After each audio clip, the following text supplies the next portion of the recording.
Hello, and welcome to the Anarchist Book Club with Danny Evans and me, Jim Yeoman.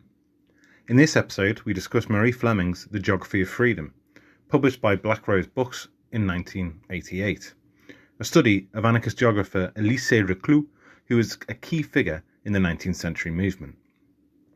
We're very grateful that Black Rose provided us with this book to discuss.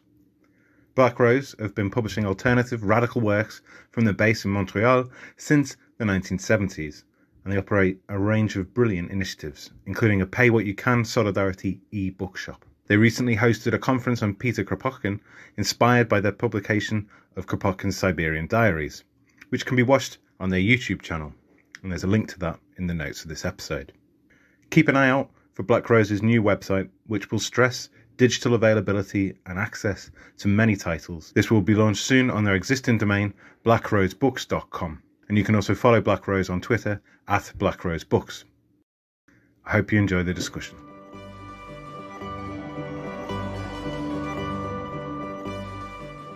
Today we're going to be talking about Marie Fleming's study of Elisée Reclus. Just to kick us off, Danny, what was it that led you to suggest getting this book from Black Rose Books? Well, as somebody who doesn't know a huge amount about Elisée Reclus, as will probably become clear, from a non-specialist point of view, it seems like there's been a bit of a resurgence of interest in him recently.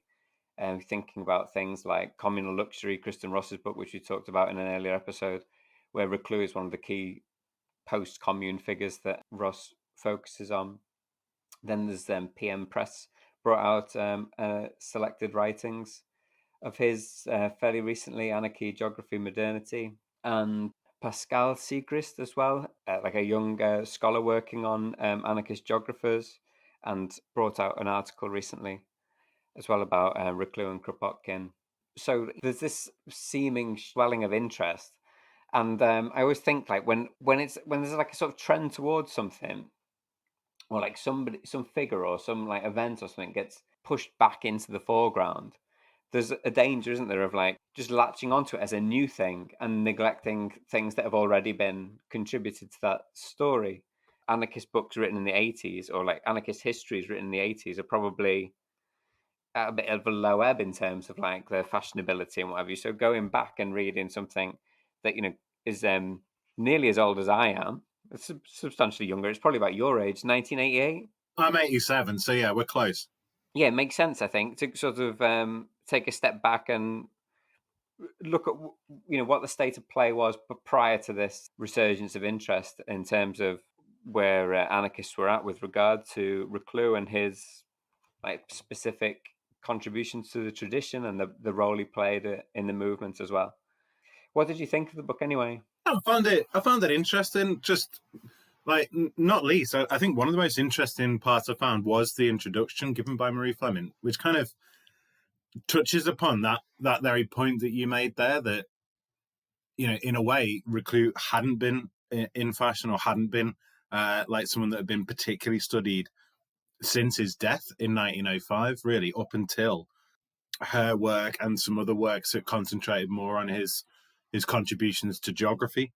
So yeah, it is interesting to kind of go and see that, and it's interesting reading her points that the trend in the historiography then was very much more towards, say, big philosophers, organizations, and these kind of things, and less so the kind of cultural, educational sort of contributions of figures like Reclus.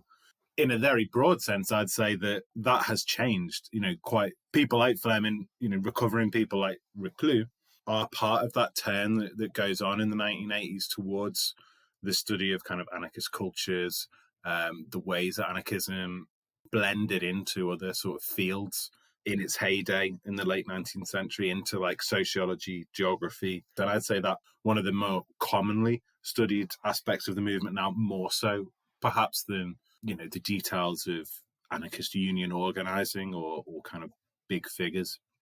But yeah, on the whole, I'm quite familiar with the context really that this book is set in, the sort of mid to late 19th century movement. And, you know, Reclus is a big figure there. He's a big figure for the Spanish movement. He's very, you know, well respected. So in a way, I kind of thought I knew about him more than I did, actually. I was surprised throughout to learn about his personal story in particular was almost all new to me. But also, his intellectual contribution is actually rather different to what I thought, and he took some pretty interesting and out there positions, really. Like you, I suppose I have a kind of Spanish perspective on Reclus from some of the figures that I've come across. Jimenez Gracia, who I'm very very interested in, who wrote under the pen name Victor Garcia, seems particularly in his like post Civil War trajectory in exile to have really like walked in the footsteps of Reclus in a sense, taken a similar kind of attitude, although like never becoming a kind of a professional geographical scholar or anything like that, a similar attitude, feeling a need to travel and to experience difference and to appreciate the significance of the crossing of boundaries in establishing a more like rounded universal politics. So what was your impression of Reclus from that sort of Spanish perspective then? You had a sort of, I mean, obviously you're very familiar with that turn of the century Spanish anarchism. Is Reclus revered as a kind of great figure of anarchism, or is he treated as like a kind of like a peer, a contemporary? I'd say he's not kind of up there in the top tier of people who are kind of cited regularly, given profiles and these kind of things. I'm thinking predominantly Kropotkin is clearly number one figure for turn of the century movement. He's really kind of held as the authority on things, and then probably like Malatesta would come in as well. Reclus there though, and again it's often you'll have short sort of extracts from Reclus. There is that kind of, if we're using Reclus as a kind of symbol of that geographic aspect of anarchist thought, then there is a clear burgeoning of that sort of side of things. From the late 1890s onwards, the newspapers become full of these kind of little short bits of information about other countries, some of which is quite, seems to be quite well founded, some of which is obviously quite speculative. But it definitely becomes that sort of style quite a big feature of most anarchist journals and periodicals. If we're putting Reclus up as the kind of key figure in the geographic kind of aspects of anarchism, then yeah, I'd say that influence is clear. That said, and to be honest, this is true of Kropotkin and other thinkers as well. From reading the Spanish anarchist press at the time, you don't necessarily know exactly what these people thought. They're more kind of cited as I said, as almost like an authority. Perhaps you should have read in your spare time in a pamphlet, rather than here's a real exploration in the paper of their thoughts. So it's like a case of like backing up an argument about like non-participation in the state or something. You have like an extract from Kropotkin or Reclus or something like this. Yeah, exactly. It's a recognizable name, a well-respected name, often French or associated with the French movement, like Kropotkin was. They're the people you go to in a way to kind of back up your argument, and Reclus definitely is one of those figures that you can say, well, as Reclus said, and I think that would add weight to your argument. Perhaps we should get on to talking, I suppose, specifically about the book then. And one of the things I really liked about it was how Fleming sort of situates Reclus' life and trajectory within this broader context, as you said, of French republicanism and socialism, and showing really how while his break with republicanism is very sharp and well defined after the Commune, a sort of like a stark division between anarchism and other varieties of socialism isn't something that you can necessarily establish by Reclus, at least up until the 1890s. It's useful to like sort of, biographies are particularly useful in that sense, I think, in because there's a temptation, isn't there, to when we think about anarchism, when we talk about anarchism, either today or historically, to see it as a discrete movement separate from other currents of socialism, and in doing that also like homogenizing or like reducing differences within anarchism. And I think what Fleming does really well is doesn't shy away from differences within anarchism, using the figure of Reclus to like to specify his own political position, often in contrast to other anarchist figures, while at the same time like seeing anarchism as part of a broader socialist world and in dialogue with that socialist world, at times more in concert with other currents and at others less so. Although obviously Reclus is a product of his times and very wary of like holding up any individual as like some kind of authority. His own, reading this book, I was really impressed actually. I think by how his own individual integrity comes across, but also just by the kind of political acuity that leads him to make certain necessary breaks that within the sort of trajectory of a 19th century socialist life. So he's brought up among these ideals of Christian, or sort of Protestant Christian, I suppose almost the kind of radical Christian tradition. Fleming also does a very good job of showing how like these kind of religious Christian motifs are never completely like cast aside by Reclus. But anyway, so he breaks from Christianity, breaks from that kind of model, I suppose, of like understanding the world, attracted by radical republicanism, attracted even by the possibilities of alliances with liberals, the possibilities of electoral politics, and also the possibilities of nationalism and of a kind of national politics as well. And then the commune is really central. But after the commune, Reclus makes a break with those political traditions. He makes a break with the idea of collaboration with the bourgeoisie or with liberals. He makes a break with patriotism, and he makes a break with the idea of participation in the modern state.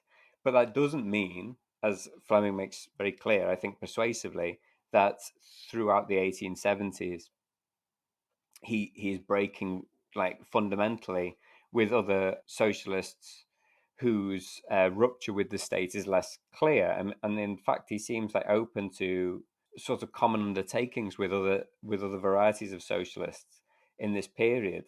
And it's only really in the 1890s that he begins to really define anarchism against other types of socialism, because he sees the danger of like how these parliamentary or more state oriented socialists have basically accommodated themselves to the modern capitalist state by the end of the 19th century.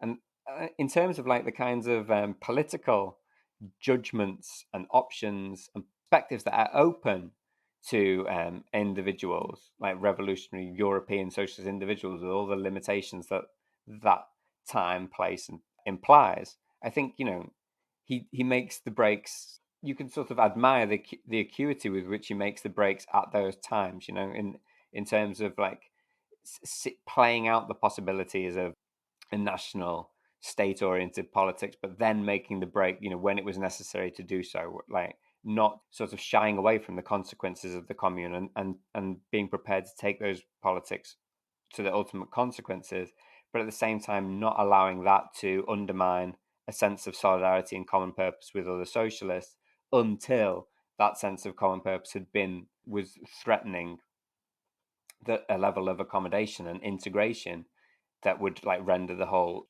socialist movement impotent, which I think was a good reading, a very what's the word, perceptive reading of what was actually happening at the end of the 19th century.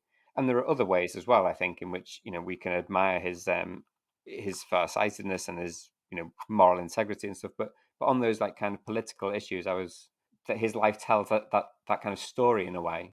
Those kind of pre-commune years and decades really are really fascinating. Learning about the trajectory of Reclus, which I think does, obviously it stands out from other people in some ways. He obviously had certain privileges that weren't accessible to everyone, but nevertheless, I think it is a real mapping out of the shifting political terrain and political possibilities that are going on in the mid 19th century, from 1848 up to the Paris Commune. From this point, Reclus is calling himself an anarchist at times, but that in no way rules out for him at that point, as you say, collaboration, participation with political parties. He goes and spends some time on a plantation in the South of the United States and experience and sees slavery firsthand and is horrified by it and is horrified by his own role and part even in that in a very small way. He's kind of disgusted with himself, and then he goes and sets up like a commune in Colombia, then returns to Paris and gets involved with cooperatives and the Masons. And so like as you say, all of this while all the way up to the commune and past then. But I think there is, as you say, there's kind of two major kind of turning points, one being the commune and then later on in the 1890s. But this kind of openness, exploring and exhausting perhaps different ideas, and even when he does come down on some of these things, like he does, he doesn't later advocate going to live on kind of rural communes and kind of retreating from society sort of approach, which did become quite a big thing within some sections of the movement. That comes from his own experience of what that means and those kind of things. Likewise with the cooperative movement, he's there and he gives it a go and he sees its pros and cons, and ultimately decides that's not that doesn't have a place in revolutionary politics. But nevertheless, he allows people to follow that trajectory as well themselves. He doesn't tend to shut other people down. He's for debate, he's for learning, but both on a kind of individual trajectory and in a kind of society point of view. I think that comes out as well, when you kind of reach the culmination, I guess, or the real kind of flowering of his anarchist ideas sort of from the mid 1870s onwards. It's coming from the perspective of someone who's taken quite a circuitous route to that point. Fleming comments on how it was basically impossible for Reclus to critique science and the way that science was held up as some kind of neutral objective truth in the 19th century in the way that we would be suspicious of today. But at the same time, it is curious, isn't it, how he juggle these balls all at the same time, or not see any sort of contradiction between proclaiming anarchism as a faith, but simultaneously as a science, having a very emotional, moral attachment to the claims of anarchism, while at the same time suggesting that it's something that can be scientifically proven, and at the same time always making reference to the individual conscience. And it's just interesting, isn't it? We all are bundles of experience, emotion, conscience, and learning, and we try and manage those different aspects. But when you have this idea of science as something outside, objective, neutral, factual, it just seems like a kind of obvious contradiction to me. Wouldn't it be an extraordinary coincidence if your emotional, moral predispositions and sort of semi-religious beliefs in conscience and faith, it just happened to coincide with what was scientifically true anyway? I mean, that would be a marvelous coincidence. It's a really, really interesting aspect, I find, of anarchist movements, all over at this time, and it does, really reflect just the contemporary circumstances. I'm less familiar with the post World War I kind of movement, and I don't know if there is such a reverence of science that there is. And Fleming mentions this, it really goes against the kind of common perception of anarchists as purely emotive actors, unthinking, in a way that they're very kind of crude Marxist, way of just saying they're just these kind of weird utopians, because that's certainly not how they saw themselves. They saw themselves in this way that, Reclus is a real example of, as, having found sociological truth, which at that time in European intellectual circles was regarded as much of a science as the natural sciences. And so, and it leads to, some preposterous positions, basically, science which doesn't fit with the principles of anarchism is bad. It becomes bad science, and the ways that people try and get around that, I'm always reminded of these debates that I had about, again, these come up in Reclus, about how you do anarchist education. Education's always held up as this unqualified good. It's everyone must be educated. But how do you do it? Should we teach people anarchism because we know that that is true and therefore that is a reasonable thing to do? Or is that indoctrination? And if it's scientifically true and discoverable, then shouldn't we just let people kind of get on with it and find it for themselves? Hopefully we'll be able to talk more about Reclus' science and scholarly research in relation to his anarchism when we get to chat to Pascal Sigrist about her forthcoming book at some point. Fleming's book doesn't actually focus too much on Reclus' great geographical contributions, does it? And in a way, I suppose that made it easier for me to read as somebody who's not particularly well versed in any case with that world of scientific inquiry. So I suppose I was drawn more to those aspects of the book that do reflect on his seemingly more emotional, moral, or political positions. So for example, his opposition to racism, which you've mentioned, and that lingering influence with him. I mean, there's something towards the end, a quote towards the end, where he talks about overcoming of racism as a sort of key feature of the coming revolution in relation to the Russian Revolution of 1905, which had just broken out before he died.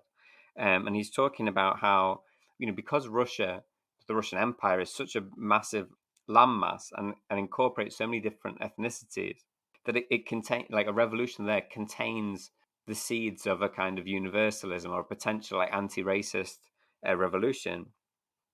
And he says, we prophesy for it the joy of achieving the greatest accomplishment of history, the conciliation of races and the federation of equity.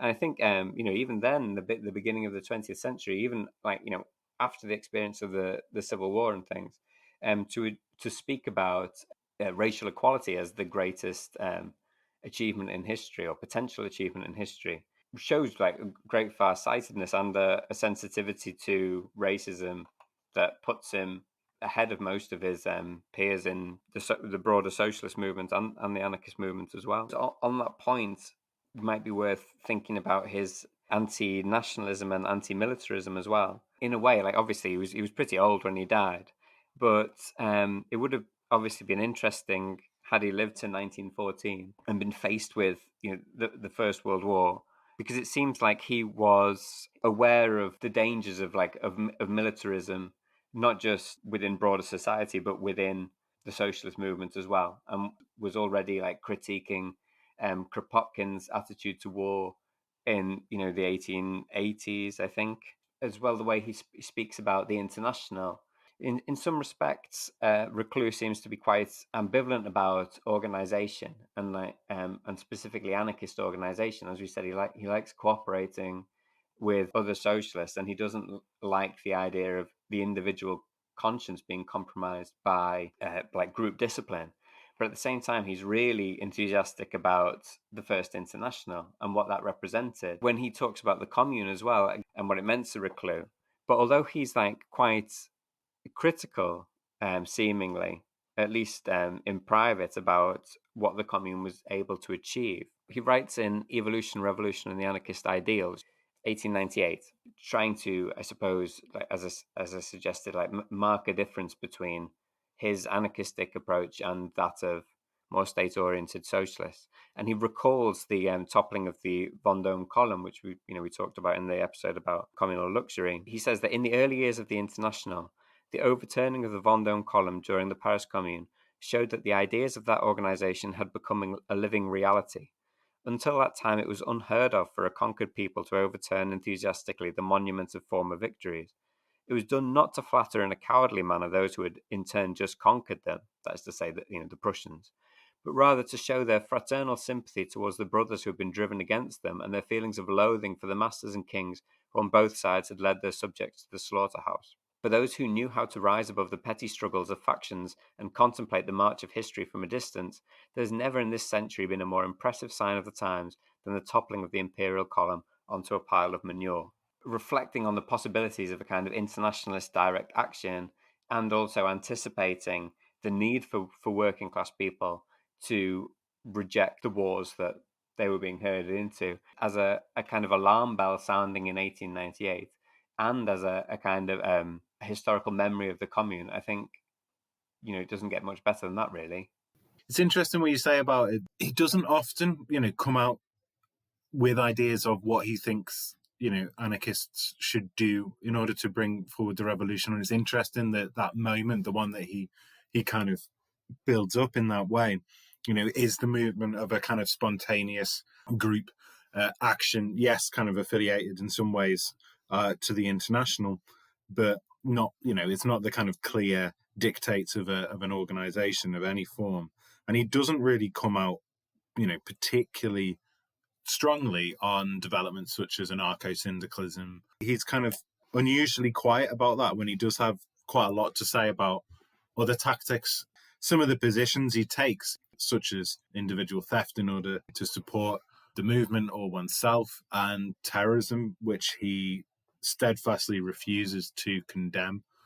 Unlike, I would say, the majority of other kind of major figures within European anarchism, the vast majority of them would say that the terrorism that kind of erupts in the 1890s, with a particular epicenters in France and Spain, most kind of leap to condemn. Whereas going back to what we said earlier about Reclus' openness and unwillingness to kind of judge and condemn means that he basically refuses to have an opinion on people's actions. And he reaches this I find it a very interesting point about means and ends. And often, anarchists will say that, ends don't justify means in a very kind of straightforward way. But Reclus is saying, no, they do. They can do. What matters is intention. And that is a very interesting way to base your politics and really your kind of moral sense of it. What matters really is what the individual means to be doing in the action they take. So in the toppling of the column, Reclus is very clear that what they're meaning to do is to strike a blow to kind of masters and war makers, whatever nation they are from. But that same kind of openness to what people's intentions are can lead him to say, well, I think that Ravachol or Sante Cesario, who assassinated President Carnot in France, I don't need to say anything about that when all around him were rushing to condemn. I think it really reveals the complexity of Reclus' anarchism, and sort of relates to what I was saying earlier about how all these different aspects of his character are seemingly sort of kept in motion and don't appear to him to be contradictory. The reason for my own politics, when I think in the broad sweep of why I have the politics I do, I tend to think about lessons of history and what seems to have worked or not according to what's actually happened. And to an extent, Reclus has that attitude when it comes to things like Paris Commune. He draws very strict lessons from the Commune. But then when it comes to things like propaganda of the deed, where it's very clear that these assassinations of these individuals doesn't lead to any sort of, they don't spark any kind of broader rebellion. That's not a criteria for Reclus, as you say, to judge whether or not they should be condemned as not being worthwhile. Because for him, what's important in that instance is it goes back to the conscience, doesn't it? And whether individuals through their intentions can be said to be in accord with their conscience. And according to Reclus, people should act according to their conscience. So, although I don't, I don't agree with this kind of position, I do think it's an aspect of Reclus' character that makes him particularly intriguing, and also I think is linked to his insistence on solidarity, which, if as you say, he didn't leave too many clues as to what anarchists should do, but his own sort of insistence on kind of solidarity first, I think, in some ways it's a dangerous legacy, and I think a dangerous, fraught with possible problems. And I think, the history of anarchism and the recent history of anarchism would provide several examples and illustrations of that. But I suppose with Reclus, with historical figures, to an extent, we have to sort of take the rough with the smooth, don't we? I think the same impulse that causes him to say, I'm not going to condemn outright these people who are facing the gallows, who have been condemned already by all of the rest of society. I'm not going to partake in that. In some ways, it's a similar kind of impulse, or at least it seems to me, that makes him refuse to accept the initial pardon offered the communards, right? So we haven't actually mentioned, but Reclus was a member of the National Guard in Paris during the Commune, who participated in the Paris Commune, was arrested early on in its existence and was later tried and sentenced to exile. So in 1879, there was an initial amnesty of communards, which didn't include about 1,000 people. And the rationale for this like partial amnesty was that there was a kind of naive majority of the people who had gone along with the commune for whatever reason who could be considered worthy of amnesty, but there was like a hardcore criminal element of about 1,000 people who shouldn't be pardoned.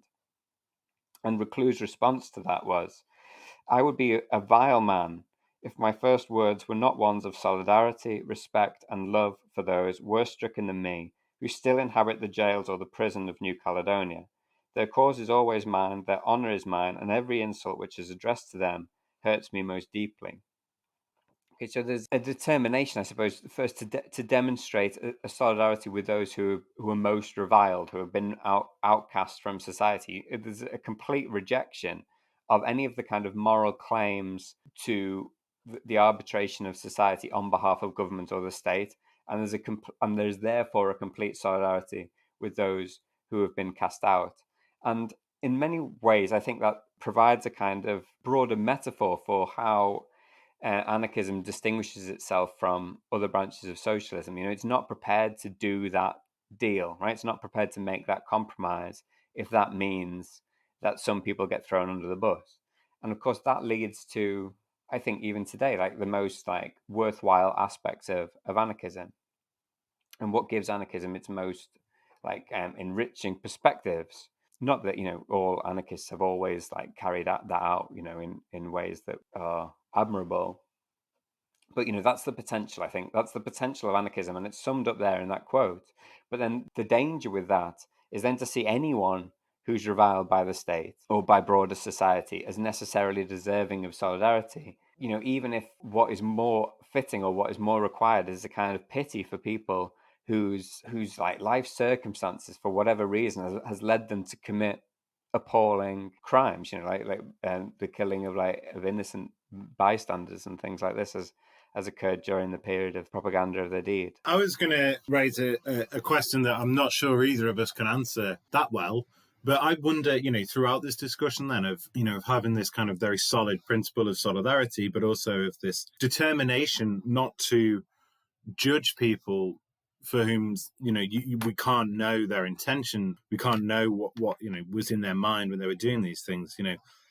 Is this one of the ways? Fleming makes a very clear case that Reclus' Calvinist background, influenced his politics. And if this kind of way of approaching questions of society and politics actually sound quite familiar to someone who knew more, I guess, about how Calvinist or radical Protestant thought developed, and is that something that is a key kind of aspect of it? I think that really comes across when he's like in the book, where there's this really fantastic quote where Reclus like explaining his defense of individual theft, and really it reminds me of that bit in The Simpsons where the mobster Tony is explaining to Bart the morality of stealing cigarettes. Tony says to Bart, I think that Bart's like question like where these like cigarettes have come from or whatever, and Tony says, "Well, Bart, if somebody's hungry, is it a crime for them to steal bread to feed their family?" And Bart says, "Well, no." And he says, "Well, what if instead of like giving it to the family, he sells it to them at a price which is practically giving it away? Is that a crime?" Bart's like, "Well, no, I guess not." And he's like, "Well, what if this family doesn't like bread? They like cigarette." And like, I mean, it's not the same kind of thing, but like, Reclus starts from the position that okay, we're revolutionaries, so we agree with collective expropriation. It's just like, yeah, of course we do. We believe that the people should be allowed to steal, if you like, the fruits of their labor and then declare it their own. That's what the revolution is, right? Collective expropriation. Well, if you accept that morally, then isn't it, it would be contradictory to then say that, one section of society, say like the working class of one country, Is it immoral for them to expropriate the fruits of their labor, to steal it? It's like, well, no, it's not. And then you just eventually get down to, so say it's just one person and they go out and rob something. Well, is that wrong? It's like, well, you can follow the kind of moral logic all the way down to the individual from that basis. But because of this focus on like conscience and like what's right or wrong in the minds of the person and what their intention is, you kind of miss the sort of broader points of like, is it worthwhile? Is it like worthwhile anarchists advocating this kind of activity? Is the likely like crackdown worth the risks and the advantages accrued, from by following this tactic? On the one hand, this as we've sort of mentioned before, you've got this like scientific justification for your belief, but when it comes down to it, whether you like approve or condemn an act comes down to something which doesn't really respond to objective criteria, really, and it is very, very removed from a more kind of like pragmatic or matter of fact kind of approach. It's like it's miles away from how I think, or I suppose, and it's miles away from how most people think today. But in a way, it's like it's kind of intriguing, isn't it? And it's not, and it's kind of admirable as well, I think. And he's very, he's consistent with it, I think, or at least that's how it comes across in the book. That point about theft, which, I think Fleming makes this point that it's like he takes Proudhon's, claim that, all property is theft, and actually kind of means it. Whereas, in Proudhon actually it's like, well, yeah, but it's okay to have some sorts of property. And so, because like, no, it's all theft and I am guilty of theft. And he says to Jean Grave, you are guilty of that. We are all guilty. Like, so therefore I am not going to condemn the thief because I don't know what the thief, I can't see into his soul, and if he was doing it to further the anarchist cause, then therefore it's good. I mean, whether or not that's expedient or a good idea, I mean, that again, it ties into what we're saying. He doesn't really say what he thinks is a good kind of revolutionary idea, which then I think probably also relates to his belief in science and the belief that anarchism is a kind of natural science, a natural law that will, through a process of evolution of society and punctuated by revolutions, it will happen.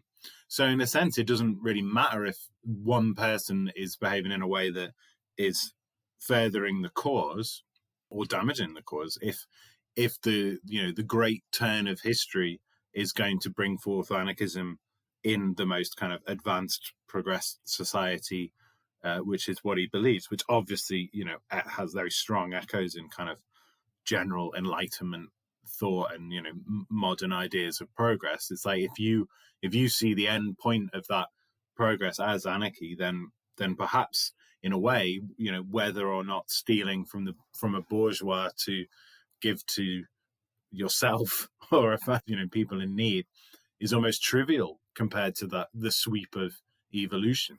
Yeah, I think so. But I think also at the same time that that's like one side of his approach. And then the other side is this like insistence on solidarity, which I think is kind of example of anarchist praxis it's fundamental basically. And if you take his approach, like especially his approach to the offered pardon of 1879, and if you see that and the importance of his statement, first of all, my solidarity is with those who are still condemned, with those who are still in prison, and you extrapolate from that, you can't really say defend the First World War on the basis that the French state needs to be defended against German militarism or whatever on that basis, right? Because the progressive claims of the French state have already been rejected by your solidarity with that state's pariahs and that state's outcasts. That's that they are to whom your first solidarity and your first thoughts belong, and it's not only in that way does that kind of recluse anarchist praxis present a kind of protection against the statist drift and of socialism in that at the end of the 19th century.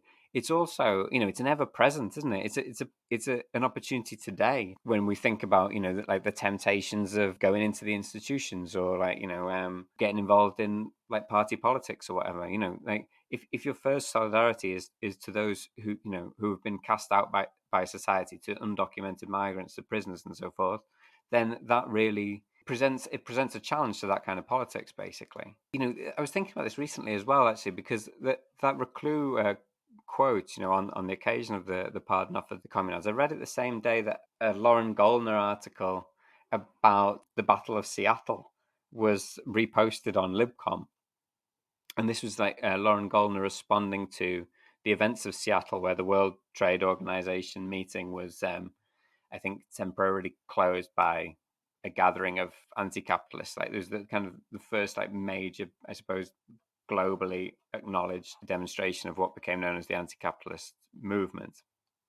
And Gollner's talking about the political prospects from that moment on.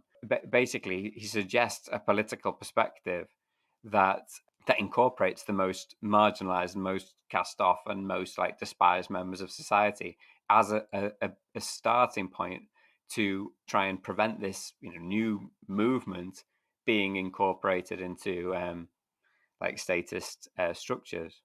And I think there are no guarantees with that. There are no guarantees with that kind of approach. I don't think you can just like hit upon a certain constituency in society and then that stops you from ever like becoming a statist or anything like that. I do think that that question of like solidarity with those who are afforded no protection by the state is a fundamental component of any feasible anarchist politics today, just as it was in 1879. It also brings into relief like the importance of the commune. Like, we're 150 years on from the commune now, and yet those some of those basic essential lessons I think are still probably as relevant today as they ever were.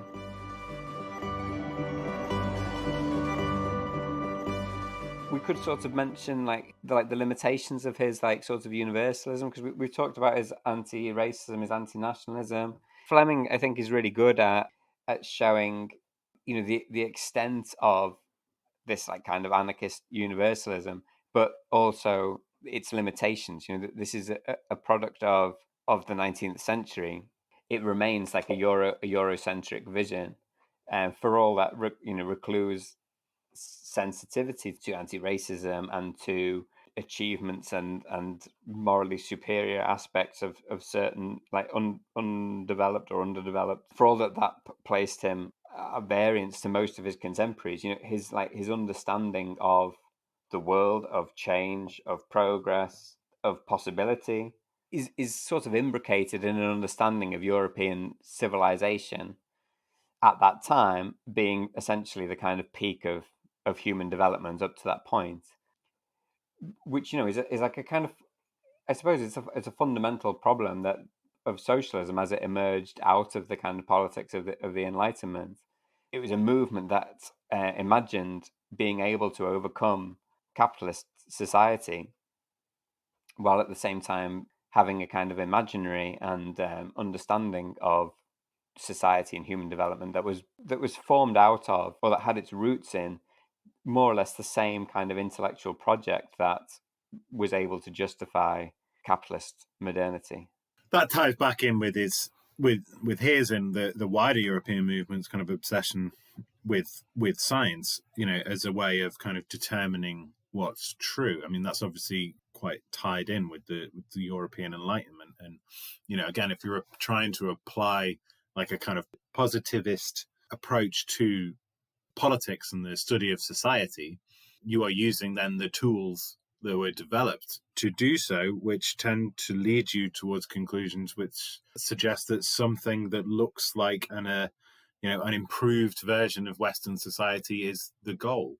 And I think I don't think that anarchism has really moved beyond that, because again, the difficulty, and this is perhaps why the commune still has the kind of weight and resonance that it has, because elsewhere there is this real difficulty in imagining something that's different, that is outside of that isn't the alternative kind of model of thinking, which is a kind of either in inverted commas a sort of primitivist or a lionization of non-European cultures to the extent of being deeply patronizing and valorizing societal practices that also aren't commendable. Reclus makes this point that We shouldn't idolize native societies in South America when which are, for example, highly patriarchal or and violent in his understanding. And I think there is, you are left then with, well, where do you go for your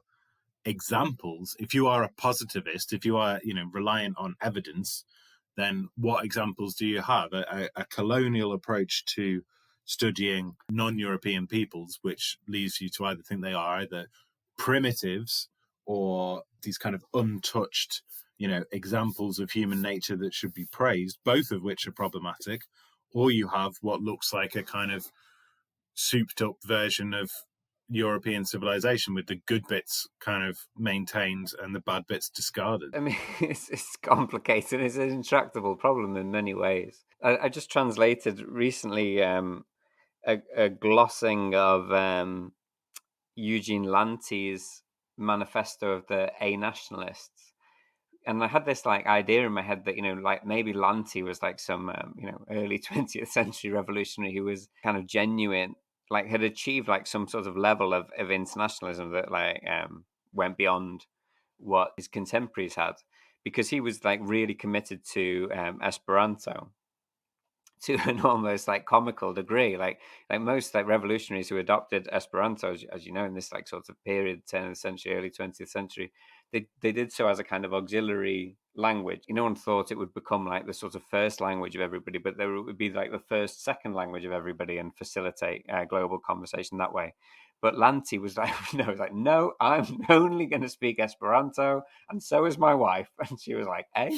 But anyway, so he like sort of traveled, he even traveled around like the world, like just trying to engage people in Esperanto and stuff. So obviously, I'm attracted to people like that, and thought, well, here's somebody who's interesting. But then when I actually got to grips more with like what he says in this manifesto, his universalism was such that he was like, well, no native peoples on any given land has any right to say what happens to the resources in that area. So if like you've got like some place where the people aren't like haven't tapped into the natural resources, then people from other parts of the world, within the context of a sort of global socialist equality, whatever, should be able to go over and use those resources anyway. Clearly, there's an attempt at sort of articulating an internationalism or universalism that hasn't succeeded in recognizing and breaking with basically colonialist logics, but not only like colonialist logic, but capitalist logics, right?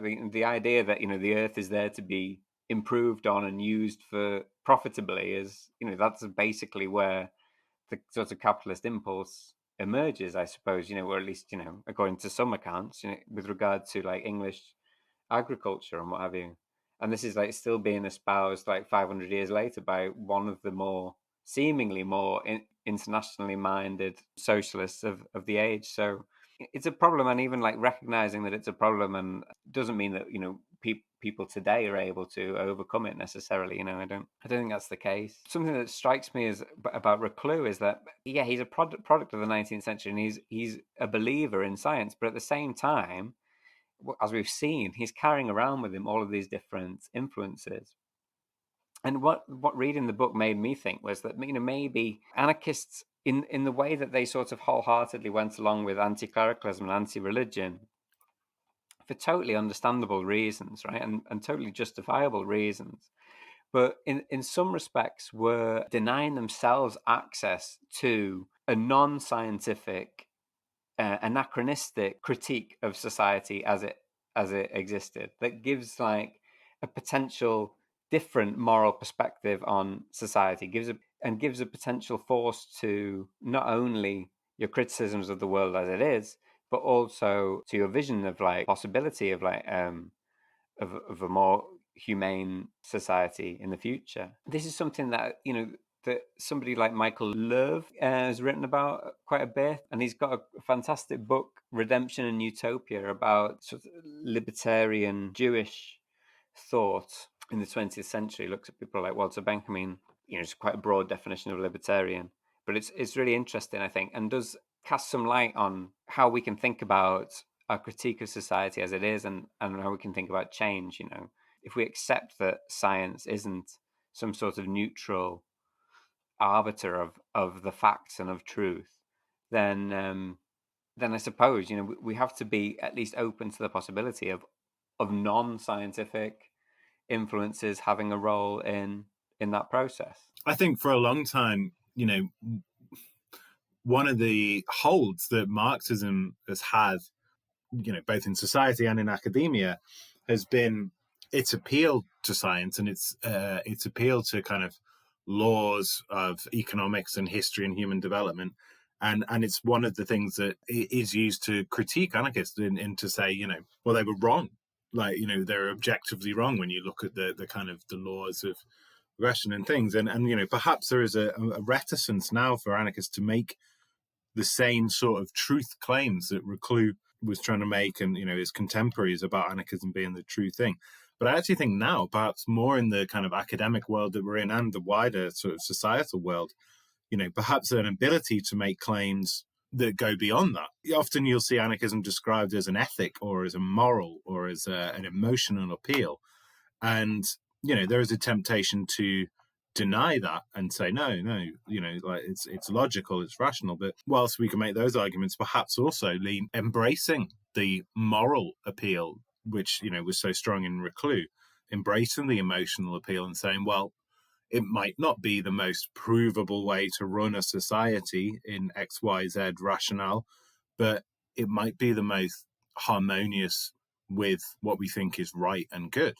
I think as well, we have to bear in mind that, a commitment to science and to progress and things, that formed a part of the biggest disasters of anarchist history, from the Manifesto of the 16, the First World War, to collaboration with the Republican state in the Spanish Civil War as well, and something like an insistence on the validity of conscience and the primacy of solidarity with the most despised and cast out, as lived by Reclus, I think holds, if not not all the answers, but some resources for helping us think through these issues today.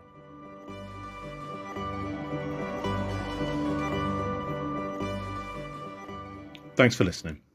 As ever, if you'd like to get in touch with us, our email is abcwithdannyandjim@gmail.com, and you can follow us on Twitter and Facebook, both at abcdannyandjim. As I mentioned at the start, do check out Black Rose Books on their website or their Twitter handle at Black Rose Books. The podcast music is Stealing Orchestra, Gente de Minha Terra. The podcast logo is an adapted version of the Left Book Club logo, and the image in this episode is Reclus' design Great Globe. Love and solidarity. Until next time.